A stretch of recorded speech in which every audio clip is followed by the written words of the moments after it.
सेवया भगवतीरुत्तमश्लोके भक्तिर्भवति नैष्ठिकी कृष्णाय वासुदेवाय देवकी नंदनाय च नंदगोपकुमाराय गोविंदाय नमो नमः। हरे कृष्णा। हम पढ़ रहे हैं ग्रंथराज श्रीमद् भागवतम प्रथम स्कंध 8वां अध्याय 6वां श्लोक। याजयित्वा अश्वमेधैस्तंत्रिभिरुत्तमकल्पकैः तद्यशः पावनं दिक्षु शतमन्योरिवातनोत्। भाषांतर। भगवान श्री कृष्ण ने महाराज युधिष्ठिर से 3 श्रेष्ठ अश्वमेध यज्ञ संपन्न कराए और इस तरह उनकी पवित्र ख्याति 100 यज्ञ करने वाले इंद्र की तरह सर्व दिशाओं में फैल गई। हरि ओम सहना भवतु सहनौ भुनक्तु सह वीर्यं करवावहै तेजस्विनावधीतमस्तु मा विद्विषावहै। ओम शांति शांति शांतिः। ओम अज्ञानतिमिरान्धस्य ज्ञानाञ्जनशलाकया चक्षुरुन्मीलितं येन तस्मै श्रीगुरवे नमः। जय श्री कृष्ण चैतन्य प्रभो नित्यानंद श्री अद्वैत गदाधर श्रीवासादि गौर भक्त वृंद। Hare Krishna Krishna Krishna Hare Hare Hare Rama Rama Rama Hare Hare. Hare Krishna. Welcome to Srimad Bhagavatam. Is your mind here? Yes. Thank you. तो पहले जो 6 श्लोक है इस अध्याय के, हम देख रहे हैं कि पांडवों को कैसे सांत्वना दी जा रही है भगवान श्री कृष्ण के द्वारा। ना केवल उनके सारे रिश्तेदार मारे गए हैं, हाल ही में उनके 5 बच्चे मारे गए हैं अश्वत्थामा के द्वारा। तो महाराज युधिष्ठिर जो हैं वो अभी राज्य पुनः प्राप्त करके, जो दुर्योधन ने छीन लिया था, स्वयं सम्राट बन चुके हैं।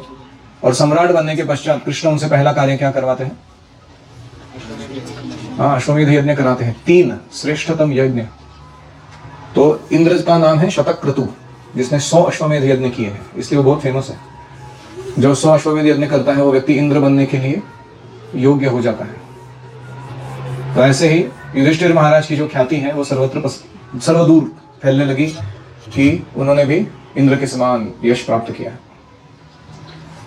इसके पहले वाले श्लोक में हमने देखा था कि द्रौपदी के आंसू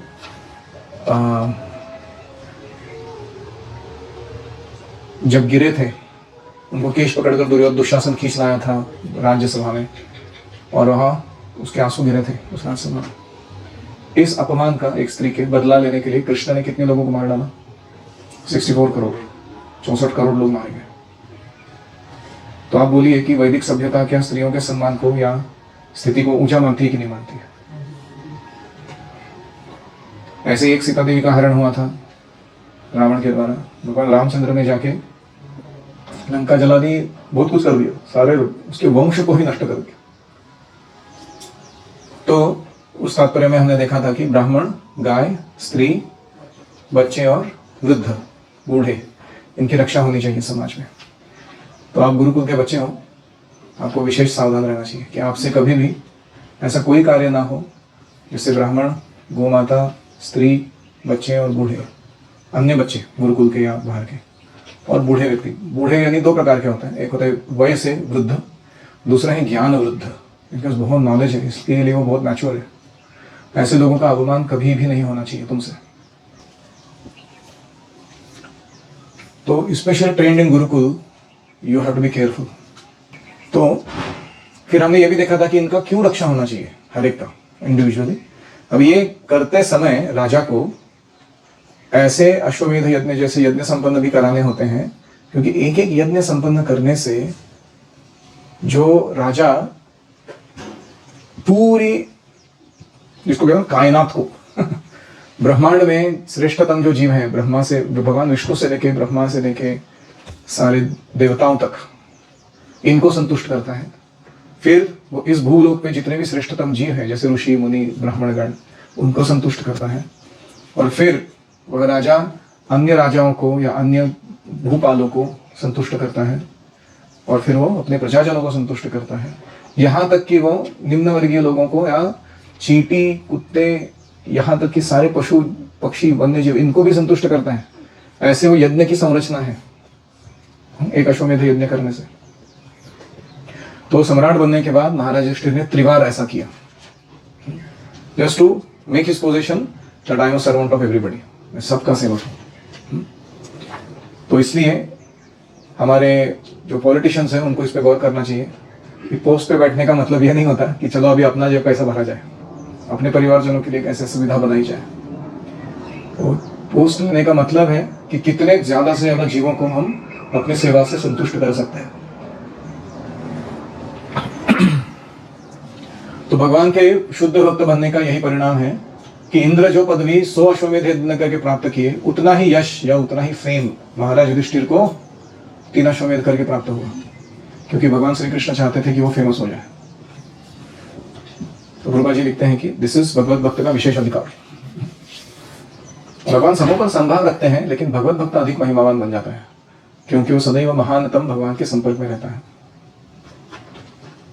सूर्य की किरणें समान रूप से वितरित होती है, फिर भी ऐसे कुछ स्थान रह जाते हैं जहां सदैव अंधेरा रहता है। यह सूर्य के कारण नहीं होता, ग्राह्यता की कमी के कारण होता है। ग्राह्यता की कमी मतलब एबिलिटी टू एक्सेप्ट, वो कम है। ऐसे ही चैतन्य महाप्रभु की कृपा जब उन्होंने खुद आकर बांटी थी, वो प्रभुपाद की कृपा जब उन्होंने खुद बांटी थी, वो अभी कितनी अधिक बढ़ चुकी है, क्योंकि हम परंपरा में उनसे बाद में आए हैं। तो क्या वो अभी भी उपलब्ध है हम सबके लिए? वो कृपा पूरी उपलब्ध है। तो ऐसा क्यों है कि एक भक्त ज्यादा प्रगति कर रहा है, दूसरा नहीं कर रहा है? ग्राह्यता में कमी है, एक्सेप्टेंस लेवल कम है। वी आर रेजिस्टिंग, वो कृपा आ रही है हमारे जीवन में, लेकिन हम उसको अवरोध लगा रहे हैं। हम चाहते हैं कि इतना भी शुद्धिकरण नहीं चाहिए, इतना भी भक्ति नहीं चाहिए, थोड़ा सा संग्रेटिफिकेशन है मेरा महत्वपूर्ण मेरे लिए, तो इसलिए हम उतनी प्रगति नहीं कर पाते। आमंत्र्य पांडुपुत्रांश्च शनैर्योद्धव संयुतः द्वैपायनादिभिर्विप्रये पूजिते प्रतिपूजितः। फिर भगवान श्री कृष्ण ने सात्यकी तथा उद्धव के साथ प्रस्थान की तैयारी की। कहां से कहां? हस्तिनापुर से द्वारका जाने की तैयारी। उन्होंने श्रील व्यासदेव आदि ब्राह्मणों से पूजित होने के बाद पांडुपुत्रों को आमंत्रित किया और भगवान ने सभी का समुचित अभिवादन किया। तो कृष्ण ने पहले जाकर महाराज युधिष्ठिर से परमिशन मांगा जाने के लिए। नाउ ही इज द सम्राट and he is the eldest brother also. तो फिर उनकी बात जो है वो कुंती भी महारानी मानती थी। अगर युधिष्ठिर कुछ कहते थे कि ऐसा करना चाहिए तो कुंती मानती थी। तो फिर उन्होंने सात्यकी और उद्धव को अपने साथ लिया द्वारका वापस जाने के लिए। अभी हस्तिनापुर है दिल्ली के पास, द्वारका है गुजरात में, डिस्टेंस देखना चाहिए हमको। और वहां कौन कौन उपस्थित है हस्तिनापुर में? अभी व्यासदेव आदि सारे ब्राह्मण उपस्थित है। पूजित ही प्रतिपूजिता, भगवान ने उनकी पूजा की। पूजित ही मतलब ब्राह्मणों द्वारा पूजित होना, एंड प्रतिपूजिता मतलब भगवान ने उनकी पूजा करना पुनः एक बार। ऐसे दोनों ने एक दूसरे का अभिवादन किया। तो भगवान श्री कृष्ण जो रोल है वो क्षत्रिय का है। वेद व्यास कौन से हैं? ब्राह्मण वर्ण के हैं। अवतारों का कोई वर्ण नहीं होता, लेकिन समाज की स्थिति के अनुसार वो स्थिति में है। इसलिए ब्राह्मण जनरली कभी क्षत्रियों का पूजा नहीं करते, क्योंकि व्यासदेव आदि सारे ब्राह्मण भगवान को श्री भगवान के रूप में जानते थे, इसलिए उन्होंने उनकी आराधना की। और फिर भगवान ने भी उनका पुनः सम्मान करने के लिए अभिवादन किया, क्योंकि भगवान दिखाना चाहते थे कि ब्राह्मणों के आदेशों के प्रति हमें आज्ञाकारी होना चाहिए। तो इस प्रकार से भगवान को परमेश्वरता का सम्मान सब दिशा से प्राप्त होता रहता, फिर भी भगवान कभी भी समाज के चारों आश्रमों की प्रथाओं से रंच मात्र भी विचलित नहीं होते थे। Because Krishna is God, everybody is worshipping him, but Krishna is not assuming just because now I am God I am supposed to be entitled to all their worship. वो खुद वर्णाश्रम पद्धति के अनुसार यथा योग्य आदर दूसरों को भी दे देते, भगवान होने के बाद भी वो दे देते। तो इसलिए हमारा एक कॉमन थ्रेड होना चाहिए किसी भी डीलिंग्स में, that is respectful and kind always. आदर युक्त व्यवहार करना है सभी से और सहृदय रहना है। अगर वो ज्यादा ही शोषण कर रहे हैं, अपनी ही मर्जी चला रहे हैं, अपना कर्तव्य ठीक से नहीं कर रहे हैं, डांट लगाना जरूरी है, तो भी within that there has to be respect and kindness. Band भी बजाना है तो क्या कहते हैं, सॉफ्टली, जोरदार बैंड सॉफ्टली बजाना है। तो इसलिए भगवान भी है वो सारे नियमों का पालन करते हैं, अब एक दूसरों को आदर सम्मान देने के। ऐसा क्यों करते हैं भगवान? हमें सिखाने की। गंतुम कृतमतिर्ब्रह्मन् द्वारकार्थमास्थितः उपलेभेभिधावन्तिर् उत्तरां भय विह्वलां। जो ही भगवान द्वारका के प्रस्थान के लिए रथ पर सवार हो गए, त्यों ही उन्होंने भयभीत उत्तरा को तेजी से उनकी ओर आते हुए देखा। मतलब भगवान अभी सात्विक की ओर उद्धव को लेकर रथ पे चढ़े ही हैं और सामने से दौड़ के कौन आ रही है? उत्तरा। उत्तरा कौन है? अभिमन्यु की पत्नी है, अर्जुन की सुषा, सुंदर। तो पांडव कुल के सारे सदस्य भगवान पर आश्रित थे और भगवान की सब परिस्थितियों में उनकी रक्षा करते थे। भगवान तो सबकी रक्षा करते हैं, लेकिन विशेष रूप से उनकी करते हैं जो उन पर निर्भर रहते हैं। जैसे पिता अपने नन्हे पुत्र के प्रति विशेष सतर्क रहता है, क्योंकि वो बच्चा पिता पर पूर्ण आश्रित रहता है। थोड़े बच्चे बड़े हो जाते हैं तो उनको 2 सीन ज्यादा एक्स्ट्रा आ जाते हैं, वो पिता की बात इतना नहीं मानते, तो पिता भी बोलता है कि अपना गाड़ी चला ले खुद। लेकिन बहुत ही छोटा बेबी है कोई, तो पिता वो खुद इंटरेस्ट लेके देखते हैं कि सब ठीक चलने के लिए। तो ऐसे ही हमें छोटा बन के रहना है, भगवान पर आश्रित रहना है। उत्तरोवाच पाहि पाहि महायोगिन देव देव जगतपते नान्यं त्वद्वयं पश्ये यत्र मृत्युः परस्परम। उत्तरा ने कहा, हे देवाधिदेव, हे ब्रह्मांड के स्वामी, आप सबसे महान योगी हैं, कृपया मेरी रक्षा करें, क्योंकि इस द्वैतपूर्ण जगत में मुझे मृत्यु के पास से बचाने वाला आपके अतिरिक्त अन्य कोई नहीं है।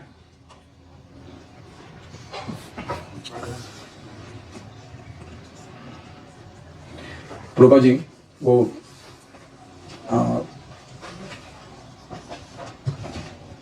नान्यम त्वद अभयम पश्ये, आपको छोड़कर दूसरा कोई भय से रहित करने वाला है नहीं इस जगत में। कैसा है ये जगत? यत्र मृत्यु परस्परम। प्रभा जी परस्परम के लिए कहते हैं कि ये द्वैत भाव से भरा हुआ जगत है। अगर यहाँ पे सम्मान है तो क्या है? अपमान है। यहाँ पे काला है तो क्या है? गोरा है। यहाँ पे सुख है तो क्या है? दुख है। तो ऐसे द्वैत हमेशा यहाँ मौजूद रहता है। एक चीज नहीं आता सिर्फ जीवन में कभी भी। जैसे आप कोई कॉइन उठाते हो तो उसका हेड और टेल दोनों भी आता है ना साथ में वो कॉइन के, ठीक है? ऐसा नहीं होता कि हेड होगा टेल उधर रहेगा। तो ऐसे इस भौतिक जगत का कोई भी वस्तु, व्यक्ति, परिस्थिति जिसके संपर्क में हम आते हैं, वो पोटेंशियली जितना सुख दे सकता है उतना पोटेंशियली वो दुख भी दे सकता है। वो पोटेंशियली जितना हमको सम्मान दे सकता है, आदर दे सकता है, उतना ही वो हमारा अवमान भी कर सकता है। पोटेंशियली वो जितनी सुविधा बना सकता है उतनी वो असुविधा भी करा सकता है हमारी। ऐसे ही जगत का स्वरूप है। तो इसको प्रभुपाद जी कहते हैं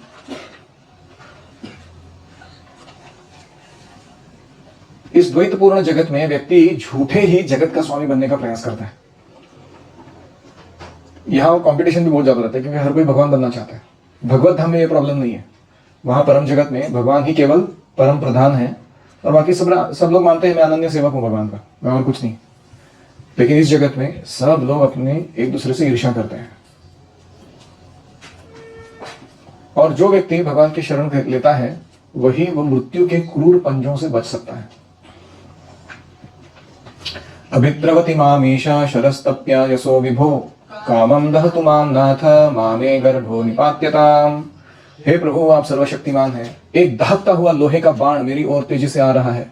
मेरे प्रभु यदि आपकी इच्छा हो तो यह मुझे भले ही जला दे, लेकिन यह मेरे गर्भ को जलाकर गर्भपात ना करे।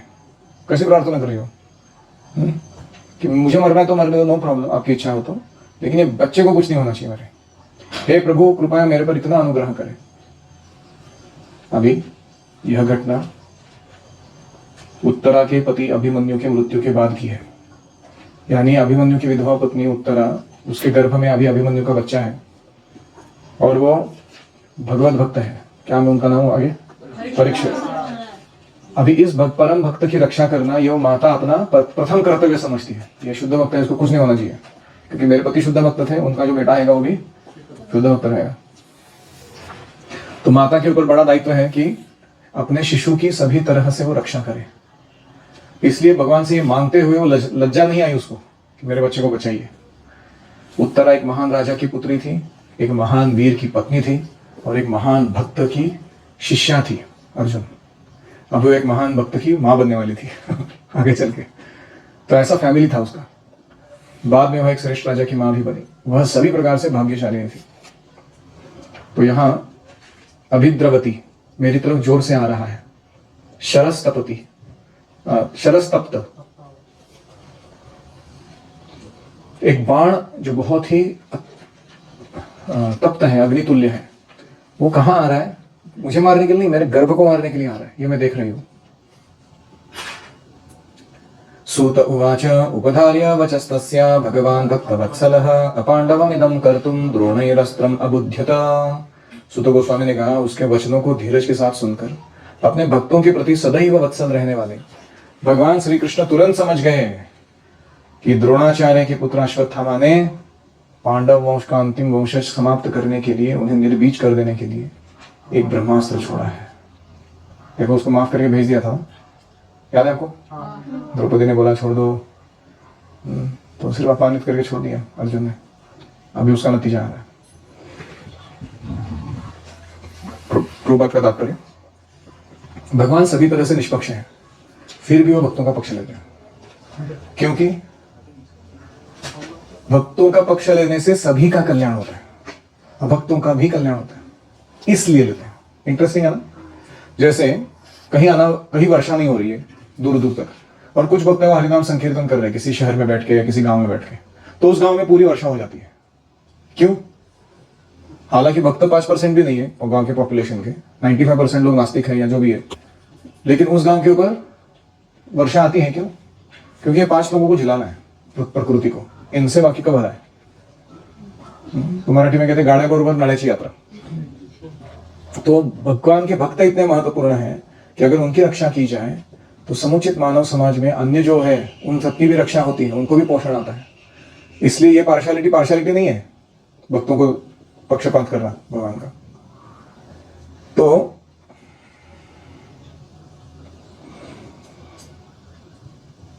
भगवान की इच्छा थी कि पांडव जैसे शुद्ध भक्त जो हैं, खास करके युधिष्ठिर महाराज, ये विश्व पर शासन चलाए। इसी कारण दुर्योधन दल के शासन को हटाकर युधिष्ठिर का शासन उन्होंने स्थापित करवाया था। अभी यही कारण है क्यों भगवान परीक्षित की रक्षा करना चाहते हैं, क्योंकि वो चाहते हैं कि भक्त ही जगत पर राज करे। वे नहीं चाहते थे कि संसार पांडव कुल से विहीन हो जाए, क्योंकि ये भक्तों का आदर्श कुल था। तो आपको भी इसकी चिंता करनी चाहिए अपने व्यक्तिगत जीवन में। आप किस तरीके के बेटे बन रहे हो, आपके कुल का आपके कारण क्या होने वाला है। तो 2 शब्द उपयोग में आते हैं। एक है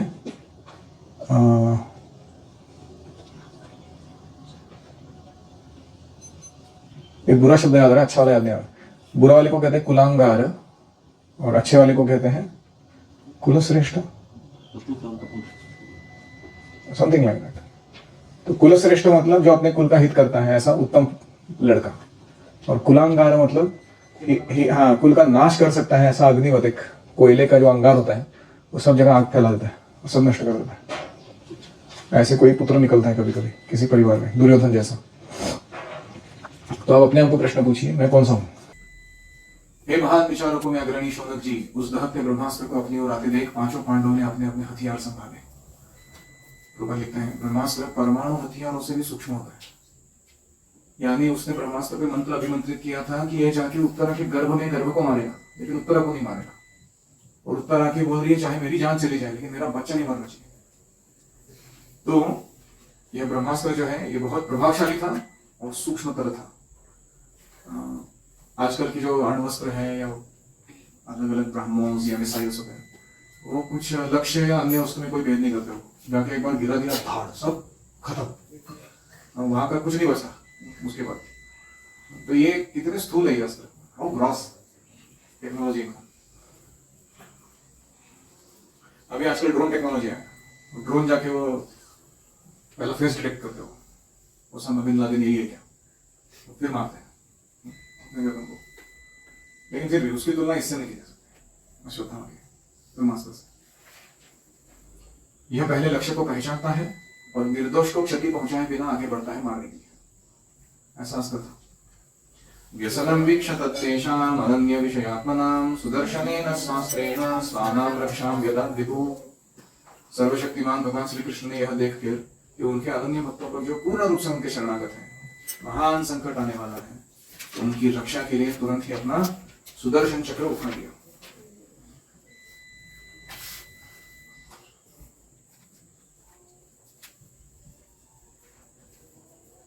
तो भगवान कृष्ण ने देखा कि एक ब्रह्मास्त्र परमाणु अस्त्र के जितना विध्वंसकारी है, फिर भी ये सूक्ष्म ध्वनि वेदों में अंकित मंत्र का प्रतिफल है।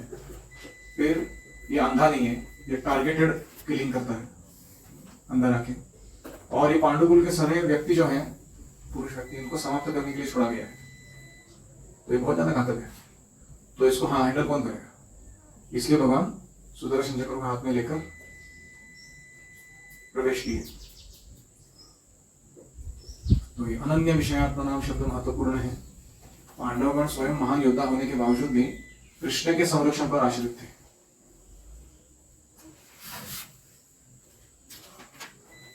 भगवान ने देखा कि अश्वत्थामा के ब्रह्मास्त्र को काटने के लिए पांडवों के पास बिल्कुल समय नहीं रहा है। तो अपना प्रण तोड़ा उन्होंने, मैं शस्त्र नहीं उठाऊंगा वाला, और तुरंत अपना अस्त्र उठा लिया। अभी कुरुक्षेत्र युद्ध तो समाप्त हो चुका था, लेकिन प्रण के अनुसार ये जो अश्वत्थामा का इशू चल रहा है, टॉपिक, ये युद्ध के बाहर का नहीं है। वो अभी भी एक अकेला व्यक्ति युद्ध चला रहा है अपनी तरफ से। भगवान ने अपना जो भाव लेके बैठे थे, वो अस्त्र नहीं उठा, छोड़ दिया उसको। उठाया शस्त्र, एक नहीं दो शस्त्र उठाए, एक हाथ में गदा, दूसरे हाथ में सुदर्शन। तो प्रण की अपेक्षा आपातकाल महत्वपूर्ण था। भगवान भक्तवत्सल है, सांसारिक आदर्शवादी वो नहीं बनना चाहते, जो कभी अपना प्रण नहीं तोड़ता, चाहे दुनिया जाए करने में।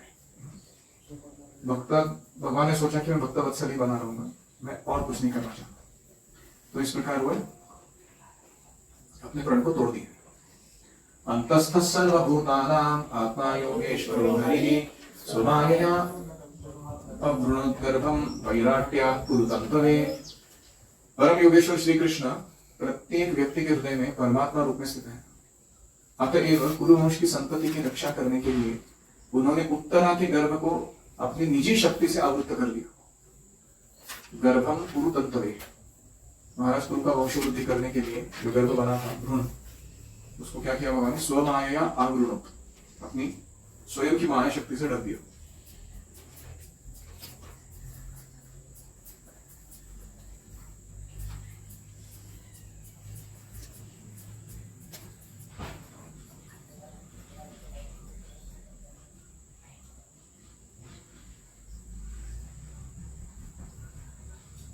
अभी कुरुक्षेत्र में सारे योद्धा माने गए हैं, चाहे वो धृतराष्ट्र के साइड के कुरु हो कौरव, या पांडवों के साइड के पांडव हो। पांडव भी तो कौरव ही है, क्योंकि वो कुरु वंश के लोग हैं। तो कुरु तंतु ऐसे कहा गया है कि उनका जो लीनियज था, उसका जो धागा है वो टूटना नहीं चाहिए। कौन सा आखिरी व्यक्ति बचा अभी? परीक्षित। तो परीक्षित ना केवल पांडवों का एकमात्र वंश है पूरा आगे चलने वाला, वो कौरवों का भी है। यह जानते हुए भगवान ने उसकी रक्षा की। यद्यप्यस्त्रं ब्रह्मशिरस् त्वमोघं च प्रतिक्रियं वैष्णवं तेजमासाद्य समस्याम्यद्भुद्वः। हे शौनक ऋषि, यद्यपि अश्वत्थामा द्वारा छोड़ा गया ब्रह्मास्त्र अमोघ था और उसका निवारण नहीं हो सकता था, लेकिन विष्णु के तेज के समक्ष वह निष्क्रिय हो गया और व्यर्थ चला गया। तो भगवान के शरीर से कौन सी कांति आती है? ब्रह्म ज्योति। ये ब्रह्म ज्योति जो है, इसकी किरणें जो है, ये सूर्य को अपनी ऊर्जा प्रदान करती है, जिससे सूर्य पूरे ब्रह्मांड को प्रकाश दे सकता है। तो आप इमेजिन करो कि ब्रह्म ज्योति में कितनी ताकत होगी। साइंटिस्ट लोग कहते हैं कि सूर्य के सरफेस पे मानो एक साथ कोई सैकड़ों परमाणु बम फूट रहे हो, इतना ऊर्जा वो बाहर फेंकता रहता है हर क्षण। तो वो सूर्य जिससे बोरो कर रहे हैं, वो ब्रह्म ज्योति का पावर क्या है, और उसका तेज के सामने ब्रह्म ज्योति के भगवान के ये छोटे मोटे ब्रह्मास्त्र का तेज क्या है। तो इसलिए ये ब्रह्मास्त्र भौतिक रूप से अमोघ था, फिर भी भगवान के परम तेज के सामने टिक नहीं पाया। उसके कार्य को भगवान ने निष्क्रिय कर दिया, व्यर्थ कर दिया। और ये सब करते समय भगवान ने किसी की भी मदद नहीं ली, अकेले ही कर दिया। मामं स्थाहेतनाश्चर्यं सर्वाश्चर्यमयेच्युते इदं मायया देव्या सृजत्यवत्यभ्यन्तच। हे ब्राह्मणों, इसे गुह्यतः अच्युत भगवान के क्रियाकलापों में विशेष आश्चर्यजनक मत सोचो कि भगवान ने ऐसा कर दिया। इसमें कोई बड़ी बात नहीं है। वे अपनी दिव्य शक्ति से समस्त भौतिक वस्तुओं का सृजन पालन संहार करते हैं, हालांकि वे स्वयं अजन्मा है। जिनके पास ऐसा कैपेसिटी है उनके लिए तो बहुत छोटा काम था।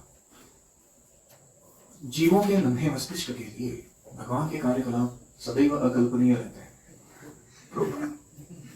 For the tiny brains of materialists, activities of the Supreme are always bewildering. अकल्पनीय। आप कैसे कर सकते हैं भगवान ये सब काम? लेकिन भगवान के लिए कुछ भी असंभव नहीं है। हमें आश्चर्यकारक वो लगते हैं क्योंकि हमारी विचार शक्ति की कोई सीमा है, लेकिन भगवान के लिए ऐसा कोई प्रॉब्लम नहीं है। तो यहाँ हम विराम देते हैं। किसी का कोई प्रश्न है? राजा बनना होगा तो हमें अपनी सेवा से सबको संतुष्ट करना है। If you want to become a leader, you have to please everyone in your jurisdiction by your service. वो तुम्हारा पहला जॉब डिस्क्रिप्शन है। इसलिए एक नहीं, दो नहीं, 3 बार अश्वमेध यज्ञ किया ताकि सबको संतुष्ट किया जा सके। भगवान विष्णु से लेकर चींटी तक हर एक जीव। भगवान के लिए कुछ असंभव नहीं है। जैसे इधर ब्रह्मास्त्र आया था, वो भौतिक रूप से अमोघ था, और भगवान के प्रज्ञा के सामने कुछ नहीं था। भाव तोड़ सकते हैं, भक्त वत्सल है इसलिए प्रण तोड़ते हैं। तो ये उनका कोई दोष नहीं है, उनका गुण है भगवान का।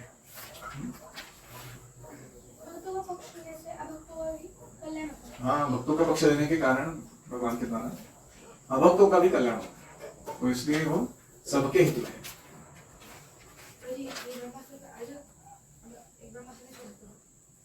समय नहीं था, वो पुत्र के गर्भ तक पहुंच चुका है। अभी क्या करेंगे? You need some time at least to deploy your weapon. कुछ क्षण लगते हैं ना? Yes. Another version भी है इसका कि भगवान अश्वत्थामा को पकड़ने गए थे, तब 2 ब्रह्मास्त्र टकराने का कुछ था, तो अश्वत्थामा बोला पीछे नहीं दे सकता तो मुड़ सकता हूँ मैं इसकी दिशा। ऐसा एक अलग स्टोरी चलता है महाभारत में। हाँ, वो कल्पवेद के हिसाब से हो भी सकता है कि अन्य जगह ऐसा कथा है कि वो ब्रह्मास्त्र वापस नहीं ले सकता, लेकिन उसको तो कहीं ना कहीं तो जाना ही था। लेकिन ये कथा हमारे इस भागवत की नहीं, या हमारे प्रभुपाद जी द्वारा कथित नहीं है। हमारे द्वारा ये कथा है कि वो ब्रह्मास्त्र अर्जुन ने दोनों वापस ले लिए थे, और अभी जो नया भेजा गया था वो ब्रह्मास्त्र भी भगवान ने निष्फल कर दिया। श्री कृष्ण खुद भगवान होकर भी ब्राह्मणों को और उनसे रिश्तों को आदर देते हैं। तो मैं एग्जांपल नहीं दे सकती। तो भले हमारा पोजीशन कुछ भी क्यों ना हो जाए, हमें एटिकेट भूलना नहीं चाहिए। स्वयं भगवान भी कभी एटिकेट भूलते नहीं। हो सकता है कि हम बहुत ही स्वार्थ हो, लेकिन हमारे कोई वरिष्ठ होते हैं या हमारे कोई किसी ने भी कुछ भी मदद किया हमारे कोई भक्ति में, ये तो सदैव कृतज्ञ रहना चाहिए। आदित्य, क्षत्रिय हमें तैयार रहते हैं, क्षत्रिय हमेशा तैयार रहता है काउंटर अटैक के लिए। ऐसा नहीं कि मेरा बेटा किधर है, माला जप करने के टाइम वो घूम रहा है ब्रह्मांड धर्मी में, कहाँ है मेरा बेटा? ये क्या तरीका है भाई जब के समय? समझना? यस, कि हमें माता को आदर देना चाहिए। इसका एग्जांपल है कि द्रौपदी को दुशासन ने केस खींच कर लाया और कृष्ण ने 64,000 करोड़ 64,000 बहुत छोटा नंबर है। अश्वत्थामा दुर्योधन के लिए लड़ रहा था लास्ट में, जब पांडवों के 5 बच्चे मारे थे तब तो दुर्योधन खुश नहीं हुआ था, तो फिर से इसने ऐसा क्यों किया तो पता नहीं। संकी एक क्या होता है ना, युद्ध जब हो जाता है तो युद्ध की जो परिणाम होता है वो कभी भी अच्छा नहीं होता किसी भी पार्टी के लिए। कौन जीता वो डिटेल है, लेकिन युद्ध का परिणाम किसी के लिए अच्छा नहीं होता। तो युद्ध के दुख को देखकर, युद्ध के कारण जितने लोग मारे, द्रोणाचार्य तो मारे गए थे उसके पिताजी, तो इतना व्यक्ति आक्रोश में आ जाता है, शोक करता है कि उसकी बुद्धि काम करना बंद, कुछ तो करके मेरे को प्रतिशोध लेना है। ऐसा लगना चाहिए मुझे कि मेरे दिल को ठंडक होगी थोड़ी, बस इतना कर दिया ना मैंने, अभी मैं शांत, अभी मरूंगा तो भी चलेगा मुझे, लेकिन इनको बर्बाद करके मुझे। तो एक प्रकार की मनोविकृति है कि हम इस स्तर पर जाते हैं कभी कभी।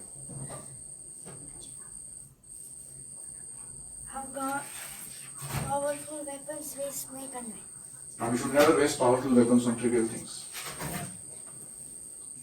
So 3 weapons we already have, all of us. One is time, second is sound, third is love. These 3 weapons are very powerful. We have to carefully utilize them. गलत जगह इसका इस्तेमाल नहीं करना चाहिए। गलत व्यक्ति के साथ ज्यादा समय फालतू पल बर्बाद नहीं करना चाहिए। गलत शब्द नहीं निकालने चाहिए मुंह से, अनावश्यक है। कभी भी प्रेम करते समय किसी से भी सावधान से करना चाहिए, निष्पक्ष निस्वार्थ प्रेम देना चाहिए, कुछ डिमांड नहीं करना चाहिए रिटर्न में। भगवान सबसे प्यार करते हैं, पर भगवान उनसे ज्यादा प्यार करते हैं जो उनको आश्रित रहता है। क्यों? उसका उदाहरण क्या दिया था? पिता पिता किसको ज्यादा प्रेम करता है? सबसे छोटे बच्चे को, क्योंकि वो इतना निराश्रय है, वो पिता पर ही आश्रित है, वो दूसरा कोई नहीं उसको। तो बाकी जो मोटे तगड़े बच्चे हैं तो पिताजी बोलते हैं अपना अपना संभाल लो, लेकिन वो बच्चे को ज्यादा प्रेम करता है क्योंकि वो सबसे ज्यादा आश्रित है। ठीक है?